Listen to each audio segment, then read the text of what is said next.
Now, MK, could you take over? Because Douglas mentioned the AUKUS agreement. He didn't mention the Quad, which is a Japan, India, the US, sorry, not the US, Australia, New Zealand. MK, the floor is yours. If you'd like to stay seated, or would you prefer to be at the podium? Because I think may I Yes, you can. Absolutely. This is a free country. as long as I have the moderator's chair. I give you my, I mean, how can I possibly refuse you? As long as you stick to 7 minutes. That, So, and there's a great big clock there. that I lift the ball. Right.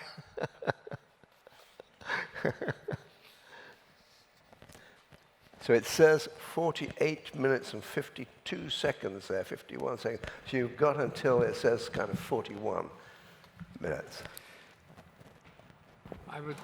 I thought I'd left being ordered around ever since I left school, but obviously it hasn't. 90 years down the road, I'm still having the same problem. Let me briefly touch on the economic growth of Asia, and that I start with a very optimistic note. I think Asia has emerged as an economic powerhouse by the end of the first quarter of the 21st century. Asia's mosaic of diverse nations, culture, and economic systems has helped create a vibrant continent that includes manufacturing powerhouses such as China, alongside rapidly growing economies such as India. I may not be too far wrong if I were to say that Asia's profound transformation is shaping today's global economic dynamics. Two nations of Asia have captivated the imagination of the world more recently, namely China and India. China is already acknowledged to have the capability to become a global manufacturing hub. But lesser known is the fact that India, with the world's largest and aspiring useful labor force, is beginning to challenge China and, in the process, the rest of the world. Already a world leader in information technology and business process outsourcing, India is a force to reckon with as the world enters the second quarter of the 21st century. I would also like the audience to realize that India today has a very significant cadre of highly educated scientists and engineers, and, if I may say so, an arsenal of nuclear weapons. Allow me to take a few minutes to highlight India's progress. It has probably the world's most youthful population, the median age of which is around 25 to 26 years. Its economy has been expanding steadily, averaging 6.7%. It is today acknowledged to be the fastest growing among the large economies and has overtaken Japan to take the second place after China. It has hence earned the right to claim to be an independent pole of global power and a leader among developing countries. After many decades, the West and India appear to be in sync on many aspects of economic determinism. The US is India's largest export destination and the largest trading partner.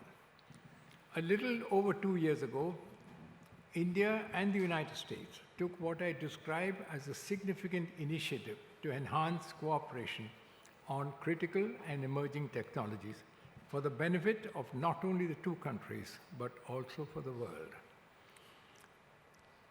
Even more pleasing to the West would be that apart from democratic affinity and economic opportunity, given the shared concern about China worldwide, India has since shed its ambivalence and decided to participate in the Quadrilateral Security Dialogue, better known as Quad, which includes the United States, Japan, and Australia, apart from India. Though short of a security alliance against China, it is an integral step which binds the two countries that have a similar approach and concern. Coming to the challenges that India faces, the geopolitical challenges, it is evident that the continent faces a host of geopolitical challenges. Many date back to the Cold War era. Some have intensified during the post-Cold War period. The most important, perhaps, is the rise of China. And while there is not enough time here to dilate on all the security concerns that plague the region, I might mention the overweening threat that China poses to Asia apart from the West. Much is, of course, often made of the India-China conflict. But as somebody who's been a practitioner of the art of geopolitics for many years, I would like to say that I do not see a hot war taking place between India and China in the near future. The India-China conflict is essentially a conflict over civilization and civilizational politics. The threat that China poses to East and Southeast Asia, however, is far greater in nature. And I would say that this merits a little more dilation. I refer to the South China dispute, which involved the Philippines, Vietnam, Malaysia, Brunei, and Taiwan, with a China intent on making the most expansive claims across the region. China's 9-dash line, for instance, lays claim to nearly 90% of the South China Sea. Next, the Taiwan Strait and cross-strait relations. I don't think I need to dilate very much on this to this audience. Third, the Korean Peninsula. The simmering dispute and its serious dimension can exacerbate geopolitical tensions in Asia, further enhanced by North Korea's nuclear capabilities.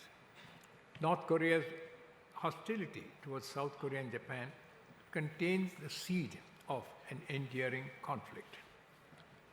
There are, again, some other instances which have the potential to widen the arc of conflict. Quite a few, such as the India-Pakistan conflict and Afghanistan, have, however, reduced in intensity in recent years. Suffice it is to say that Asia's geopolitical landscape harbors a complex array of challenges that have profound implications for global stability.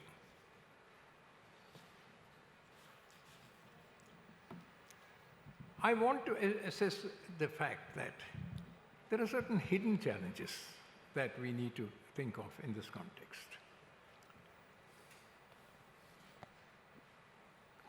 Countries across Asia have varying talents. Talent is today a critical factor in navigating the shores of technology in the 21st century. But it may not be enough for most nations of Asia, other than a few, such as India, Japan, and Vietnam. In a world where artificial intelligence is being touted as the key to the future, we see that AI is proving to be a divisive element given the lack of talent available to less endowed countries of Asia.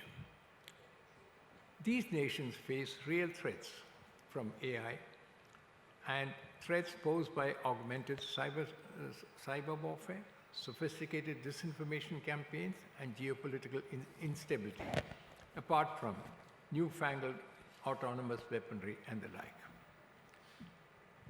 Finally, I would be, I think, right in saying that no country or continent can alone forestall or contain the impending threats that are present on the horizon. China's global trade surplus, for instance, is a systemic problem for Asia and for the rest of the world. It needs a coordinated response. This is not yet available. Anything else will not meet the needs of today, as Xi's China continues to rely on a surge of exports, especially to developing countries, to revive China's growth. There are many other threats on the horizon, including global warming, that demand coordinated responses from countries across the globe. But there's little evidence of a joint strategy to counter and combat such threats. I rest my case at this point. I hope that the discussions we have here today and in the ensuing couple of days will provide a glimmer of hope for Asia and for the West as well. Thank you very much. Thank you very much, okay, thank you. It's interesting that you mentioned China's ambitions in the South China and East China Sea.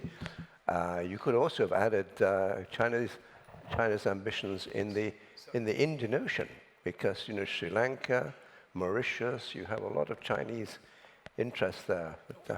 But later on, yeah, absolutely. Thank you very much indeed.